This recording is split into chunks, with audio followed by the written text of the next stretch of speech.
Me animé a mandar esta historia después de leer otros relatos relacionados con casa. Todo comenzó cuando un tío mío, que siempre fue medio aventurero, se casó con una mujer extranjera y se fue fuera del país. En una relación inesperada, de esas que nadie ve venir, antes de irse nos pidió a mi familia y a mí que cuidáramos su casa. Una casa vieja, un poco descuidada, pero funcional. Lo curioso es que cuando se fue, casi se fue dejando todo. Muebles, adornos, libros, cuadros. Solo se llevó su ropa. Y cuando nos dio las instrucciones de cómo mantenerla, entre todo lo normal, nos soltó una frase rara. Ah, y tengan cuidado con Memo, es muy curioso, pero no le tengan miedo. Nos reímos, porque mi tío siempre ha sido medio bromista. Nadie preguntó nada. Pensamos que se refería a un peluche, un gato, algún adorno raro. Lo dejamos pasar. A mí, personalmente, la casa me cayó de perlas. Ya estaba en la universidad, y tener un lugar así, aunque algo viejo, me daba cierto aire de independencia. Empecé a ir desde los jueves por la noche a pasar los fines de semana ahí. Mis padres no decían nada, mientras no hiciera relajo y mantuviera todo en orden. Y claro, yo aprovechaba. Reuniones con amigos, unas cervezas, una que otra cita, nada escandaloso, pero sí lo suficiente como para disfrutar sin restricciones. Los primeros meses fueron normales. Incluso llegué a sentir que esa casa era mía. Pero un viernes, mientras tomábamos con unos amigos, uno de ellos me dijo algo que me sacó de onda. Oye, vi a alguien en el vestidor. Juraría que alguien se metió ahí. Fui a revisar de inmediato. La casa no era tan grande, por eso me extrañó. Revisé habitación por habitación y no había nadie. Cerrado todo, silencio total. Después, otro amigo, en una noche distinta, me dijo que había visto una sombra moverse de un cuarto a otro, como si alguien estuviera caminando. Pero no había nadie más en la casa, y ahí empecé a inquietarme. El punto más fuerte fue cuando, estando con mi novia de ese entonces, vimos como una sombra cruzaba en la cocina. Los dos la vimos, los dos nos quedamos en silencio. No era imaginación, estaba ahí, una sombra oscura, rápida, con forma humana, pero a la vez no era un humano.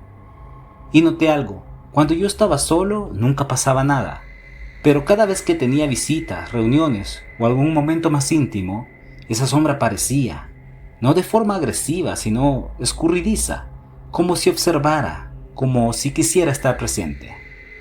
Con el tiempo, esa figura se volvió tema de broma entre mis amigos. Le decíamos el inquilino, el guardián o simplemente el que se pasea. La casa para todos ya no era nada más que la mansión embrujada. Era una broma recurrente entre todos. Hasta que un día, hablando con mi tío por videollamada, decidí contarle. Le dije que pasaban cosas raras, que varias personas habían visto una sombra, y entonces él se rió y me dijo, «Ah, entonces ya conocieron a Memo». Me quedé frío. Él soltó el nombre como si fuera lo más normal del mundo. «¿Quién es Memo?», le pregunté. «Una sombra, siempre estuvo ahí, no hace nada, solo se pasea. Le gusta aparecer cuando hay movimiento, gente, música o cuando uno está acompañado. No sé por qué, pero le agrada el ambiente». Así fue como le pusimos por nombre Memo. Y desde ese día Memo se volvió parte del grupo. Empezamos a invitarlo en broma, hacíamos chistes. «No puede faltar Memo. ¿Ya has visto un trago para Memo? Ojo, que Memo se pone celoso». Una vez incluso hicimos una pequeña reunión en honor a Memo. Un asado, unas chelas, buena música, y sí, Memo se apareció. Lo vimos moverse por el pasillo, como siempre, rápido, discreto, entre sombra y sombra, nada más, nunca una palabra, nunca un ruido. Con el tiempo, alguien me dijo que Memo podría ser una agente sombra, un tipo de entidad que aparece en ciertos espacios y que, en vez de buscar dañar, simplemente absorbe la energía de las personas. Que hay casos en los que se sienten atraídas por la actividad social, no sé si es verdad. Pero desde entonces, Memo fue parte de cada reunión. Y aunque nunca supe qué era realmente, tampoco lo vi como algo maligno. Solo estaba ahí, como si fuera parte de la casa. Ahora, no sé si a alguien de tus seguidores le ha pasado algo similar, porque me gustaría leerlo en los comentarios.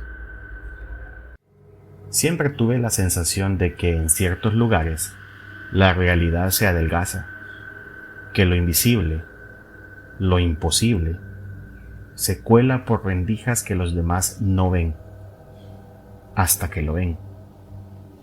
Esto ocurrió hace unos años, en las vacaciones. Un grupo de amigos y yo decidimos subir a la montaña, un sitio del que había escuchado maravillas, pero que por una u otra razón nunca había podido visitar. Para algunos era solo un paseo más, pero para Raúl era otra cosa. Raúl es de esos tipos intensos, apasionados con los temas del fenómeno ovni. Su abuelo, según él, había tenido un encuentro cercano cuando era joven, y desde entonces toda su familia vivía convencida de que ellos están aquí.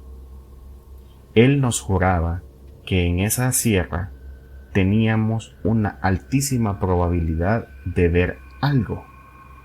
Nosotros, claro, nos lo tomábamos a broma. Decíamos que quizá, con un par de copas encima, se nos aparecía hasta E.T. Llegamos al sitio. Hermoso. Sí, pinos altos, cielo abierto, aire limpio. Levantamos las tiendas. Una de las camionetas tenía una de esas carpas que se despliegan arriba y parecía una pequeña casa. Las chicas se instalaron ahí. Era el primer día y todos estábamos alegres, pero el sueño nos venció temprano. A todos, menos a Raúl. Yo me quedo un rato viendo las estrellas, nos dijo. Sabíamos que en realidad se refería a su cacería de luces en el cielo. Le deseamos suerte y nos fuimos a dormir. Al amanecer, salí a hacer café.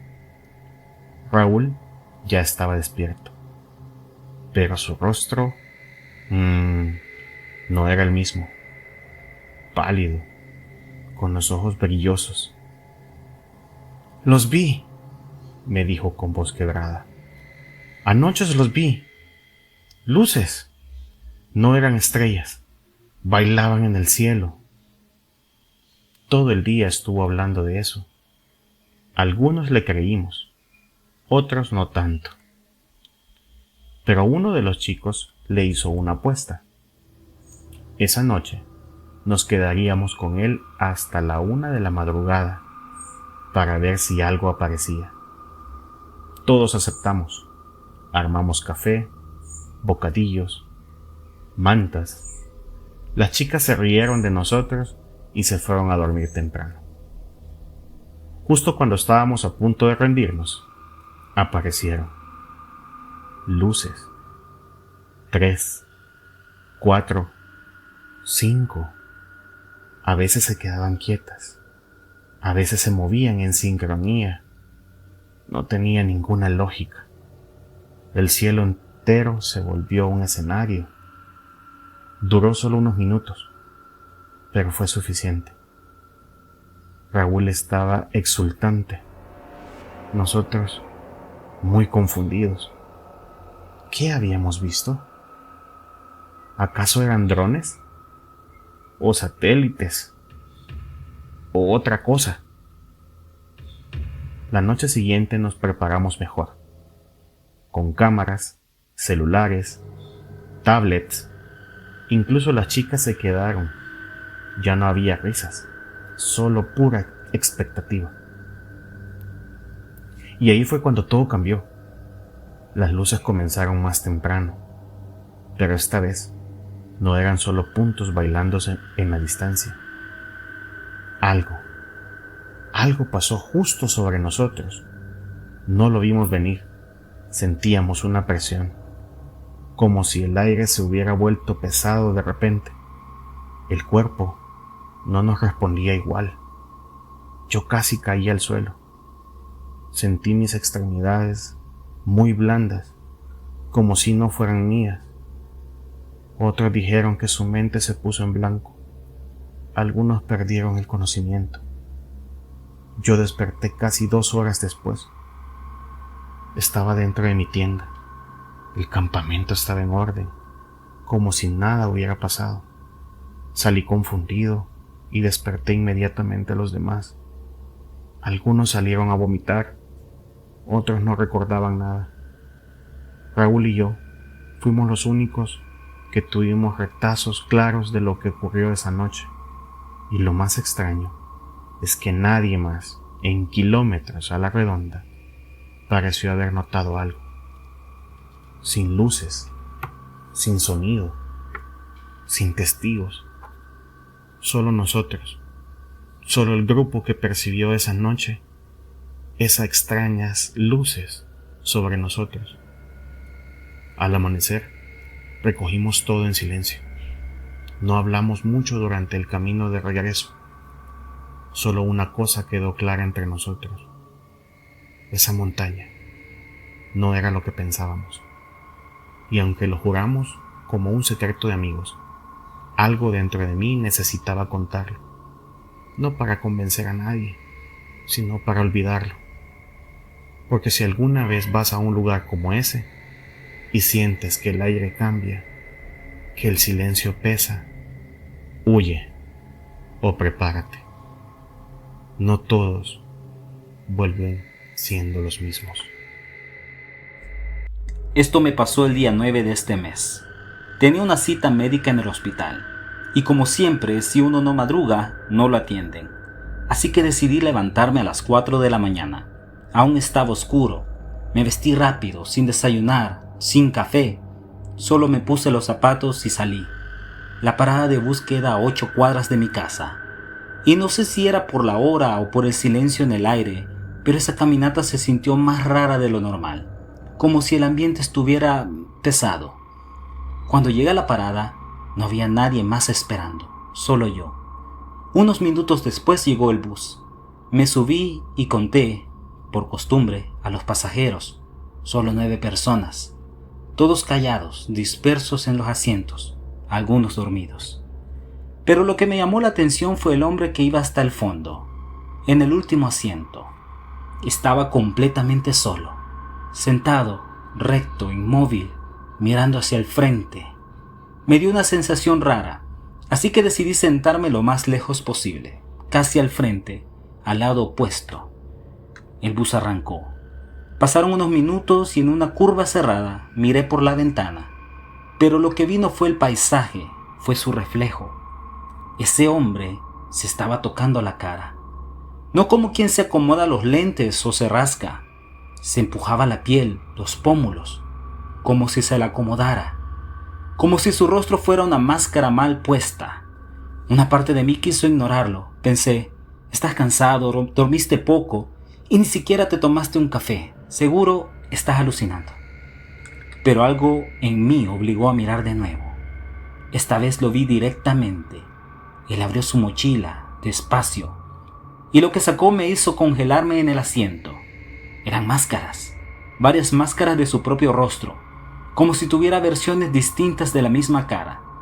Sentí un escalofrío recorrer la espalda. Lo peor fue que cuando él se levantó la vista, me vio. Me miraba como si supiera que yo lo había descubierto. Sus ojos no parpadeaban, no mostraba emoción, ni rabia, ni miedo, ni sorpresa, solo esa mirada fija, seca y vacía. En ese momento supe que no podía seguir ahí, y a la siguiente parada, que por suerte estaba cerca de un mercado, toqué el timbre y me bajé sin pensarlo. Ya había más gente en la calle, lo que me hizo sentir más tranquilo. Pero mientras el bus se alejaba, lo vi por la ventana trasera. Él seguía mirándome, con esa misma cara, esa que quizá ni siquiera era suya. Llegué al hospital un par de horas después. Le conté a mi mamá lo que vi. No me creyó. Me dijo que debía haber sido el sueño o una mala pasada por el cansancio. Pero yo sé lo que vi. Vi a un hombre con máscaras, un ser que se cambió el rostro frente a mí, pensando que nadie lo notaba. Vi algo que tal vez no era humano. Y desde ese día, cada vez que tomo un bus temprano, no dejo de mirar a los pasajeros, por si acaso.